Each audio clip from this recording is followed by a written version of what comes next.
السلام علیکم، میں ہوں محمد اظہر اخلاق۔ آپ دیکھ رہے ہیں اظہر اخلاق چینل۔ علاؤالدین خلجی۔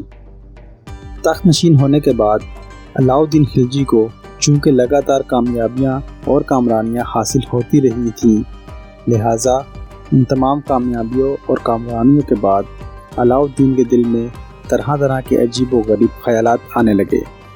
ان کامیابیوں کی وجہ سے ایک طرح سے اس کا دماغ خراب ہونے لگا۔ ان دنوں اپنے آپ سے باہر ہو کر وہ یہ سوچنے لگ گیا کہ جس طرح حضور صلی اللہ علیہ وآلہ وسلم نے اپنی قوت اور شوکت سے شریعت قائم کی اور ان کے چاروں خلفائے راشدین نے شریعت کو مضبوط بنایا، اس طرح اگر وہ بھی اپنے 4 وزرائے خاص سے ان کی قوت اور سہارے کے بلبوتے پر ایک نیا مذہب جاری کرے تو یقیناً روز قیامت تک اس کا نام باقی رہے گا۔ علاؤالدین شراب کی محفلوں میں بھی اکثر و بیشتر اپنے اس خبت کا ذکر کیا کرتا تھا اور اپنے مصاحبوں سے مشورہ کیا کرتا تھا۔ وہ ان لوگوں سے یہ بھی پوچھتا رہتا تھا کہ آخر کون سا طریقہ اختیار کرنا چاہیے کہ میرا جاری کیا ہوا نیا مذہب محدثین اور اہل علم کی نگاہوں میں وقار حاصل کر لے اور ان کے حلقے میں مروج ہو جائے۔ علاؤالدین کا دوسرا خام خیال یہ تھا کہ شاہی خزانے میں بے شمار دولت ہے، ہاتھی اور گھوڑے وغیرہ کی بھی کثرت ہے، اس لیے علاؤالدین یہ چاہتا تھا کہ دہلی کی حکومت کسی قابل اعتماد سالار اور امیر کے سپرد کر کے خود سکندر اعظم کی طرح ساری دنیا کو فتح کرنے کے لیے روانہ ہو جائے۔ علاؤالدین خلجی جب اپنے ان تمام خیالوں کا تذکرہ اپنے امراء اور اراکین سلطنت سے کرتا تھا تو وہ اس کی بدمزاجی اور درست طبع سے واقف ہونے کی وجہ سے اس کی ہاں میں ہاں ملاتے رہتے تھے۔ وہ جانتے تھے کہ اگر اس موقع پر علاؤالدین خلجی کی مخالفت کی گئی تو وہ انہیں سخت سزا دے گا، اس بنا پر وہ اس کی مرضی کے مطابق جواب دیتے رہتے تھے۔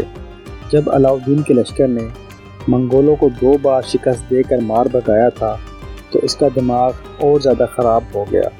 علاؤالدین پڑھنے لکھنے سے بالکل ناآشنا تھا، اس کی طبیعت میں اجڑ پن کے جواہر نمایاں تھے، اس بنا پر اہل مجلس کبھی اسے کوئی نصیحت بھی نہ کرتے تھے۔ جب علاؤالدین اپنی خام خیالیوں کے بارے میں گفتگو کرتا تو بعض حاضرین اس وقت خاموش رہتے، بعض شوخ اور بے باک شرکائے مجلس اس کی ہاں میں ہاں ملاتے رہتے تھے۔ وہ اچھی طرح جانتے تھے کہ بادشاہ کے اس قسم کے خیالات جنون کے علاوہ اور کوئی اہمیت نہیں رکھتے، لیکن وہ پھر بھی علاؤالدین کی بہادری، مستقل مزاجی اور تعریفوں کے پل باندھا کرتے تھے اور اسے غلط فہمی میں مبتلا کرتے رہتے تھے۔ دوسری طرف عام مسلمان اور بزرگان دین بادشاہ کے لیے ان شیطانی خیالات سے نجات پانے اور مذہب اسلام پر ثابت قدم رہنے کے لیے دعائیں بھی مانگا کرتے تھے۔ پھر اللہ تعالیٰ نے کچھ ایسا کیا کہ علاؤالدین خلجی کی اصلاح کا وقت آ گیا۔ علاؤالدین خلجی کا کوتوال، جو اس کا ہم نام تھا اور جسے علاء الملک کا خطاب دیا گیا تھا، وہ بڑا مذہبی اور سچا مسلمان تھا۔ وہ دین سے متعلق معلومات بھی رکھتا تھا۔ علاء الملک شراب نوشی کے خلاف تھا، جبکہ علاؤالدین شراب کا رسیا تھا۔ ایک روز کوتوال علاء الملک اس وقت علاؤالدین خلجی کے پاس آیا جب شراب کی محفل اپنے عروج پر تھی۔ اس موقع پر علاؤالدین خلجی نے اپنے کوتوال علاء الملک کے سامنے اپنے دونوں خیالات کے بارے میں مشورہ طلب کیا۔ علاء الملک کیونکہ سچا مسلمان تھا، جب علاؤالدین نے اس کے سامنے نیا مذہب جاری کرنے اور پوری دنیا کو فتح کرنے کے اپنے دونوں خیالات پیش کیے، تب اس کے ان دونوں خیالات کو علاء الملک نے ناپسند کیا۔ اس موقع پر کوتوال علاء الملک نے یہ بھی سوچا کہ اب موت کا وقت قریب آ گیا ہے، چند روزہ زندگی کے لیے بادشاہ کی خوشی کی پرواہ ہرگز نہیں کرنی چاہیے اور سچی بات پر پردہ ڈالنا کسی طرح بھی مناسب نہیں ہے۔ اس نے یہ بھی سوچا کہ اس وقت بادشاہ کے عتاب سے بالکل ڈرنا نہیں چاہیے۔ عمر کے آخری ایام میں اگر اس بادشاہ کے ہاتھوں شہادت کی نصیب ہو گئی تو کچھ پرواہ نہیں ہوگی۔ ان خیالات کے پیش نظر جب علاؤالدین خلجی نے اپنے دونوں خیالات اس کے سامنے پیش کیے، تب کوتوال علاء الملک نے علاؤالدین کو مخاطب کر کے کہا، اگر اس مجلس میں شراب نوشی کا دور روک دیا جائے اور مجلس کے اندر جو دوسرے لوگ بیٹھے ہیں انہیں باہر بھیج دیا جائے تو پھر یہ خادم اپنی ناقص رائے کے مطابق کچھ کہنے کی جرت کر سکتا ہے۔ اگر میری گزارش پسند آئے تو زہے نصیب، ورنہ اس ضعیف العمر غلام کو جس کی عقل دن بدن خراب ہوتی جا رہی ہے معاف کر دیا جائے۔ علاؤ الدین خلجی نے اپنے کوتوال علاء الملک کی درخواست کو قبول کر لیا۔ اس وقت مجلس میں جس قدر لوگ بیٹھے ہوئے تھے، سوائے چند ایک کے سب کو اس نے چلے جانے کا حکم دیا، صرف خاص وزراء باقی رہ گئے۔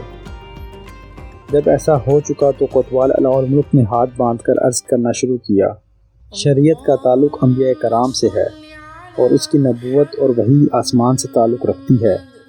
نبوت کا منصب حضور صلی اللہ علیہ وآلہ وسلم پر ختم ہو چکا۔ اگر آپ نے کسی نئے مذہب کے اجرا کا اعلان کیا تو تمام مسلمان آپ کے خلاف ہو جائیں گے اور سارے ملک میں فتنہ و فساد کا دروازہ کھل جائے گا۔ میرے ناقص خیال میں یہی بہتر ہے کہ آپ اس قسم کا خیال ہرگز دل میں نہ لائیں، کیونکہ اب کسی بھی انسان کے لیے اس منصب عظیم کا حاصل کرنا ناممکن ہے۔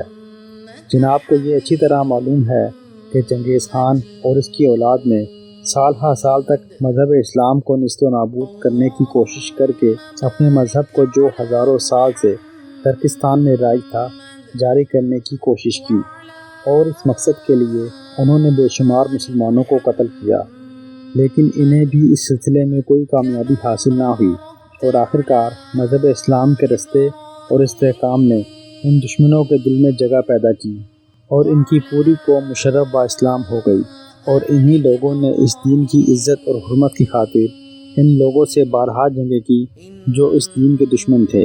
علاء الدین خلجی اپنے کوتوال کی اس گفتگو سے بے حد متاثر ہوا، کچھ دیر خاموش رہ کر سوچتا رہا، پھر اپنے کوتوال کو مخاطب کر کے کہنے لگا، آپ نے جو کچھ کہا وہ بالکل سچ ہے۔ انشاءاللہ میں کبھی اس قسم کی باتیں نہیں کروں گا، لیکن میرے دوسرے خیال سے متعلق تمہاری کیا رائے ہے؟ علاء الملک نے جب دیکھا کہ اس نے علاء الدین خلجی کو ایک بات کے لیے تو اپنا ہمنوا بنا لیا ہے، تب اسے حوصلہ ہوا۔ اس بار زیادہ جرأت مندی کا مظاہرہ کرتے ہوئے کہنے لگا، عالی جا، آپ کا دوسرا خیال بالکل درست ہے۔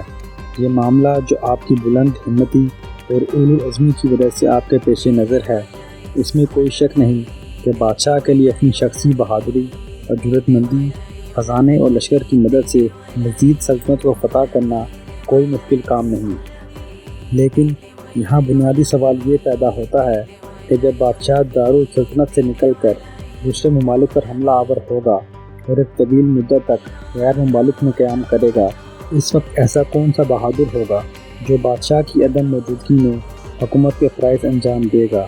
اس کے علاوہ یہ بھی مسئلہ غور کے قابل ہے کہ جب بادشاہ کسی ملک کو فتح کرنے کے بعد وہاں کسی کو اپنا نائب مقرر کر کے کسی دوسرے ملک کی طرف روانہ ہوگا تو اس کی عدم موجودگی میں ہو سکتا ہے اس مفتوحہ ملک کا حاکم بادشاہ کی اطاعت سے منحرف ہو جائے۔